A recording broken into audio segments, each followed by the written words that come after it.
Hello friends, क्या आप जानते हैं स्किन एंड हेयर ट्रीटमेंट में एक नया ब्रेक थ्रू जो पूरी दुनिया में बहुत पॉपुलर हो रहा है। एक ऐसा ट्रीटमेंट जिसको हम टॉपिकली या इंजेक्टेबली यूज कर रहे हैं और काफी अच्छे रिजल्ट्स मिल रहे हैं, जिसमें हमें स्किन ट्रीटमेंट में and also for the hair treatment, जिसको हम एक्सोसोम्स बोलते हैं। इसके बारे में जानने के लिए be there with me till the end. Hi, I am doctor Sandeep Basi from Carewell medical centre. Today I am going to talk about exosomes. Exosomes क्या हैं?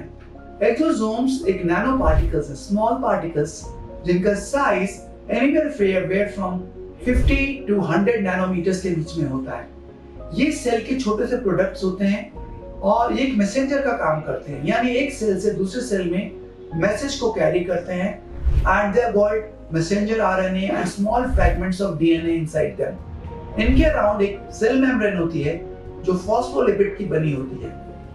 ये इनके काफी फंक्शन हो सकते हैं। अगर ये अच्छे हेल्दी सेल से डिराइव्ड है तो ये एंटी इंफ्लेमेटरी हो सकते हैं, न्यू ब्लड वेसल्स फॉर्म कर सकते हैं, इसको एंजियोजेनेसिस बोलते हैं, कोलेजन प्रोडक्शन में हेल्प कर सकते हैं, they help in reducing the inflammation, they can help in decreasing the pigmentation, they can help in increasing the hair growth. तो काफी सारे इनके बेनिफिट्स मिल सकते हैं हमको, प्रोवाइडेड हम इसको राइट सोर्स से अटेन कर रहे हैं। क्योंकि exosomes are nothing more than messenger molecules जो एक सेल से दूसरे सेल तक अपने मैसेज को लेके जाते हैं। किस सेल से हम इसको डिराइव कर रहे हैं, कौन इनको बनाने वाले हैं, उसके ऊपर इनका मैसेज डिपेंड करता है।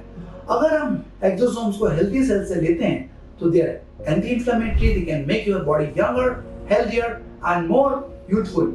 But if you take this cells from inflammatory cells, from cancer cells, they can also damage your body. So ये बहुत इंपॉर्टेंट है कि एक्सोसोम्स को एक ठीक जगह से सोर्स किया जाए जो हमारी बॉडी में कोई नुकसान ना पहुंचाए। ये हमने देखा कि एक्सोसोम्स स्मॉल पार्टिकल्स हैं, सेल से बहुत छोटे हैं, इनके मैसेज कैरी करते हैं from one cell to another cell.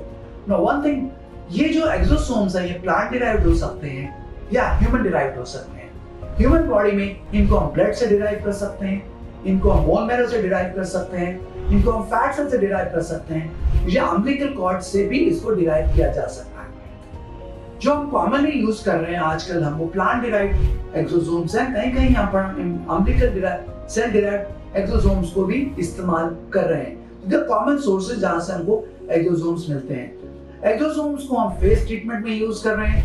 ये फेस के एंटी एजिंग में इफेक्टिव है, पिगमेंटेशन कम करने में हेल्प कर सकते हैं, रिंकल्स कम करने में, कोलेजन प्रोडक्शन में, स्किन टेक्सचर इंप्रूव करने में, स्किन में ग्लो देने में इसका इस्तेमाल हो सकता है। We'll be sharing with you in the coming time how we do this in our clinic. Now, exosomes PRP से डिफरेंट है। पीआरपी जो है ये ब्लड डिराइव्ड होते हैं, ये आपकी अपनी बॉडी से डिराइव्ड होते हैं, आप किसी और की बॉडी के प्लेटलेट्स को नहीं ले सकते हैं, तो ये ऑटोलॉगस हैं, जबकि एक्सोसोम्स ऑटोलॉगस नहीं होते हैं। पीआरपी जो है ये प्लेटलेट से डिराइव्ड होती है, इसमें जो ग्रोथ फैक्टर्स हैं वो डिफरेंट होते हैं कंपेयर टू एक्सोसोम्स जो मैसेंजर सेल्स हैं। इनमें जो ग्रोथ फैक्टर्स नहीं होते हैं, इसमें मैसेंजर आरएनए और डीएनए होता है, इसलिए ये हमारे सेल्स को मैसेज देता है, एनकोड करता है डिफरेंट प्रोटीन्स बनाने के लिए। So that is the basic difference between the PRP and exosomes. So exosomes हम दूसरों की बॉडी से लेते हैं और प्लेटलेट पीआरपी है आपकी अपनी बॉडी से ही लिया जाता है।